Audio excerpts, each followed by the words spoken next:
What's up, everybody? It's the Higgs here, joining you for another episode of MMO Play Dailies. Today we are talking more E3. We are covering Ubisoft. I've always called them Ubisoft. I'm always gonna call them Ubisoft. I don't care how it's correctly pronounced. We've got Sony up on the docket today. We got a little Nintendo, and that is all for today. So let's jump right on in. Before we get to that, in case you missed yesterday's episode, this will be the final week for MMO Play Dailies, or at least for me as host. It might be the final week for the show in general, barring some major changes. It looks like this thing is over. Apologies. Watch yesterday's video if you want a little bit more of an explanation on that. Now let's jump in. So Ubisoft got up there and talked about a new IP called For Honor. It looks like it's old school sort of combat stuff, melee, battlefield combat.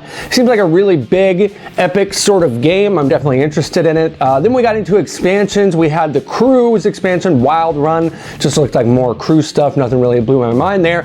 Trials, Fusion, Awesome, Level, Max. Know nothing about the expansion other than that it features a cat riding a fire-breathing unicorn, and that is awesome, but I would love to know what is actually in this thing. Then, of course, we got to The Division, which everybody, I think, was really looking forward to, seeing what they've got for us at E3, and it looks okay, but, you know, the graphics don't look as good as they used to. Tisk, tisk, Ubisoft, you suck when you pre-render. Then we got into a game called Anno 2205, or 2205. This game is set on the moon, and a little bit before the moon, I believe. It's a very spacey, futuristic, cool-looking game, and it's basically a city builder, which normally I would just be like, who gives a crap? But this one actually looks like it could be pretty decent. And then we got to a game that I couldn't care less about, Just Dance 2016. Apparently you don't need a camera anymore to play this game. You can just use your smartphone.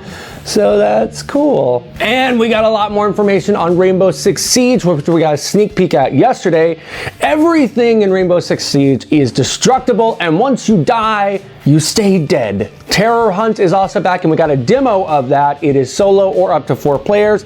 Super challenging AI this time in Terror Hunt, and they did a match, and it was absolutely awesome. I am so stoked for Rainbow Six Siege. The beta in this is September 24th, 2015. And then we got to AC Syndicate. Can you tell how excited I am about that? You know, the cinematic trailer looks all right, but they always look all right. This one is set in London in the Industrial Revolution. Because of that, it's like the first modern Assassin's Creed title, and it follows a set of twins who are trying to get London back from your old boys, the Templars. But I mean, this is Assassin's Creed, and this is Ubisoft, so we know that a great trailer does not necessarily a good game make. So I am just going to hold on to any excitement I would have about this game until they actually release a little bit more about the game. Then we got Tom Clancy's Ghost Recon Wildlands. This looks mind-blowingly incredible. It seems to feature multiple game modes for each mission, which is really cool. You can get down on the ground and do a sneaky sort of thing. You can do it from a distance,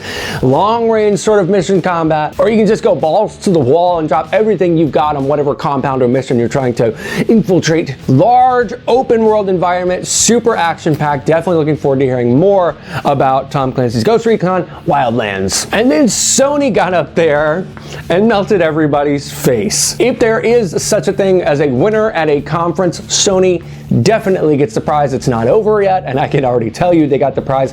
No way anybody could beat Sony. First off, they started with The Last Guardian and OMFG. I can't believe they announced this thing. Right off the bat, I was watching it with the old wifer, and I just gasped, and she was like, what is it? And this was off of, you know, like 2 seconds. I was like, Shadow of the Colossus, and I stopped because I thought, that was the first thing. I saw those graphics and that atmosphere. I was like, this looks like Shadow of the, and then it hit me what this thing was. The gameplay footage in this looks absolutely incredible. Expansive world. You know what to expect from this developer. It's going to be incredible. It's going to be a game you're never going to forget. Then we got into Horizon Zero Dawn. This is an incredible futuristic / somehow historical adventure game. Draws on a lot of popular franchise styles. It looks pretty great. Then we got a new Hitman trailer. Yes, Hitman is a coming back. Trailer looks cool, but again, I'm going to reserve my excitement on this one until we actually get to see some gameplay or find out a little bit of the story or something other than a cinematic trailer. Then Street Fighter V got up there. New characters in this one. Birdie, I thought, especially looked very cool. Looking forward to playing some Birdie. Pretty cool new environments. It is exclusive to PS4 and PC, and the public beta on Street Fighter V starts on July 23rd. Then again, we've talked about a little bit here on the show, No Man's Sky. We got a little bit more information on that. What was great about this one was they just did away with the cinematic trailer and said, we're just going to get in front of people and play this game, because a big fear about this game is it's so big.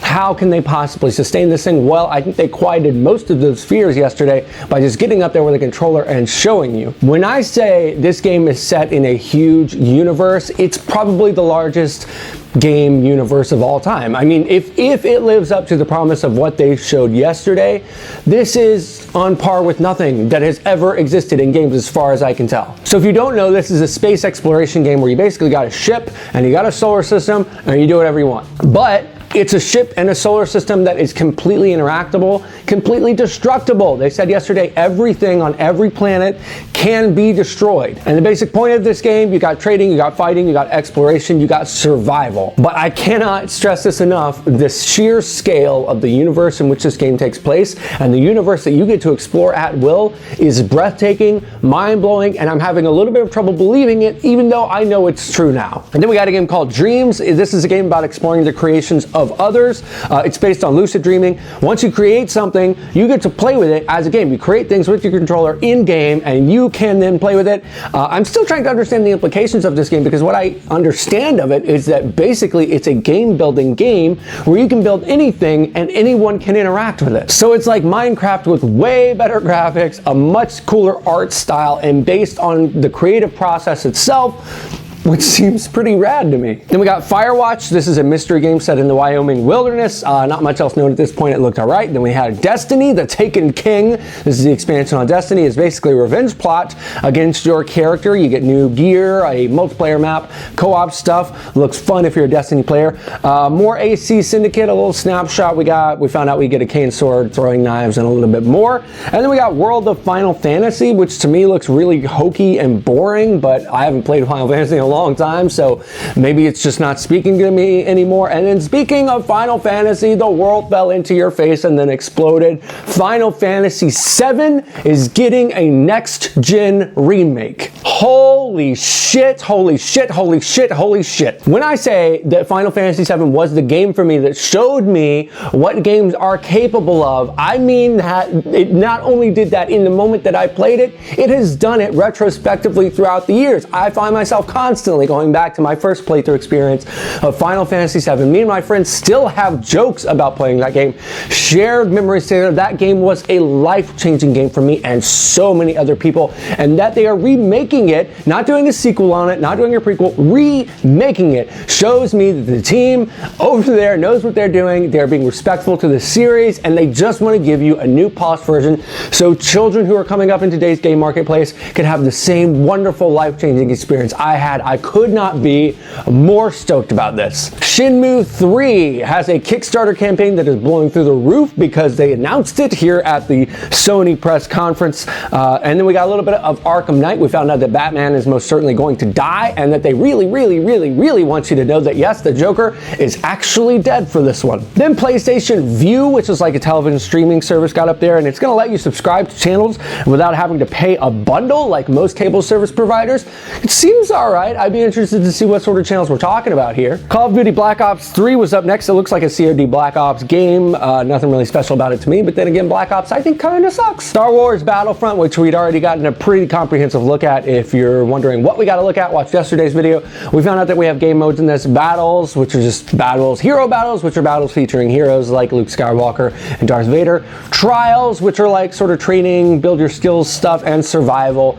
Obviously, waves of enemies coming at you, and you have to survive them. And then to close out Sony, as if we already hadn't had enough mind-blowing crap thrown in our face, Uncharted 4 Thief's End gameplay trailer. Absolutely Absolutely gorgeous, breathtaking gameplay, action-packed, wonderful universe. Everything you love about the series is back and more. I could not be more stoked about this game. I feel like I've said that a lot in reference to Sony, but when Sony brings it, they bring it. In stark contrast to a company bringing it at E3 yesterday, let's talk about a company who didn't bring it at all at E3 today, and that would be Nintendo. So Nintendo was not at the conference. They had a digital presentation thing, and part of the reason they weren't at the conference is because honestly, there's not much to talk about. Star Fox Zero, new Star Fox game looks cool. You can change your old star spaceshipy thing into a non-spaceshipy walkie thing. Although Slippy was not in the trailer, and if Slippy's not in this game, I'm not gonna play it. Super Mario Maker was up next. It's basically a level builder for original Mario Brothers. You can share levels and play it with your friends, and that's all right, I guess. Legend of Zelda Triforce Heroes came up next. It's a 3DS game where you play as multiple heroes. It looks okay, but honestly, I just don't really care because the art style clearly is not speaking to me. It's speaking to children. Then they had a bunch more stuff. I totally zoned out after about 15 minutes, and then shortly after that, I turned it off because honestly, I've got better things to do than watch a company that used to be great phone it in at a conference that I'm taking time out of my life to watch. So on the real though, Nintendo, total fail bomb.